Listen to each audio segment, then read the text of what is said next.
نحمده ونصلي على رسوله الكريم اما بعد بسم اللہ الرحمن الرحیم السلام علیکم ورحمۃ اللہ وبرکاتہ۔ مسجد نبوی کی ہسٹری کیا ہے؟ مسجد نبوی کی تعمیر کیسے ہوئی؟ مسجد نبوی سے متعلق دلچسپ حقائق جاننے کے لیے ویڈیو کو آخر تک ضرور دیکھیے گا۔ محترم ناظرین، مسجد نبوی دنیا کی عظیم ترین مساجد میں سے ایک ہے اور فضیلت کے لحاظ سے مسجد حرام کے بعد اس مسجد کا درجہ ہے، کیونکہ اس کی نسبت نبی کریم صلی اللہ علیہ وسلم سے وابستہ ہے، کیونکہ اس مسجد کی بنیاد خود نبی کریم صلی اللہ علیہ وسلم نے اپنے ہاتھ سے رکھی۔ اس مبارک مسجد کی بنیاد اور تعمیر کے کام میں نبی کریم صلی اللہ علیہ وسلم بنفس نفیس شریک تھے۔ فتح خیبر کے بعد نبی کریم صلی اللہ علیہ وسلم نے مسجد نبوی کی لمبائی میں 45 فٹ اور چوڑائی میں 60 فٹ کا اضافہ کروایا تو مسجد شریف 150 بائی 150 فٹ کی مربع عمارت بن گئی۔ حضرت ابوبکر صدیق رضی اللہ تعالیٰ عنہ کے دور خلافت میں اس مبارک مسجد میں کوئی تغیر و تبدل نہ ہوا۔ حضرت عمر رضی اللہ تعالیٰ عنہ نے 17 ہجری میں مسجد کی لمبائی 210 فٹ اور چوڑائی 180 فٹ اور 6 دروازے تعمیر کرائے، 2 قبلہ کی داہنی طرف، دائیں 2 بائیں طرف اور 2 پیچھے کی طرف۔ موجودہ باب السلام اور باب النساء اسی دور فاروقی کی یادگار ہیں۔ البتہ مسجد کی سادگی جوں کی توں رکھی گئی۔ حضرت عثمان غنی رضی اللہ تعالی عنہ نے 23 ہجری میں خلیفہ ہوئے تو تب انہوں نے دیواروں اور ستونوں کو پتھر سے تیار کرا کے اس پر نقوش و نگار کروایا، قبلہ کی جانب موجودہ دیوار تک بڑھایا اور اس دیوار میں ایک محراب بھی تعمیر فرمائی جو آج بھی محراب عثمان رضی اللہ تعالی عنہ کے نام سے مشہور ہے۔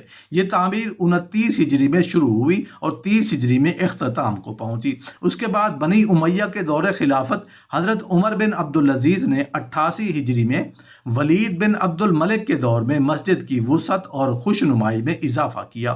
انہوں نے مسجد کی لمبائی 300 فٹ اور چوڑائی 50 فٹ کروا دی۔ ستون سنگ مرمر کے بنائے گئے، چھت بھی سونے کا پانی چڑھا کر نقاشی کی گئی۔ یہ کام 91 ہجری تک جاری رہا ہے اور بڑے اہتمام سے پایہ تکمیل تک پہنچا۔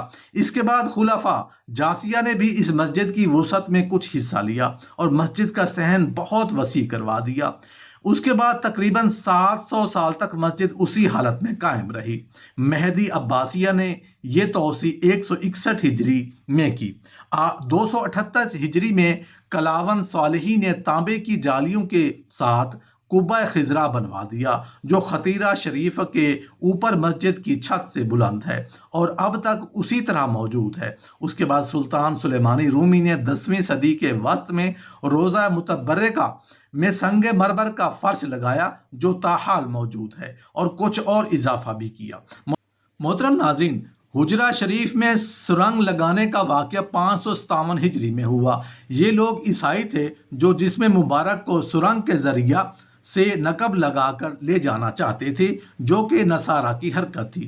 چنانچہ اس کے بعد مصر کے بادشاہ نور الدین زنگی نے حجرہ کے چاروں طرف گہری خندق کھدوا کر اس میں سیسا پگھلا کر اس خندق کو بھر دیا تاکہ کوئی مفسد ملعون قبر شریف تک نہ پہنچ سکے۔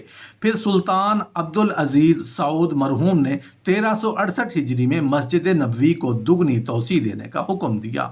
چنانچہ اسی دوران گرد و نواح کے مکانات خریدنے اور گرانے کا کام شروع ہو گیا۔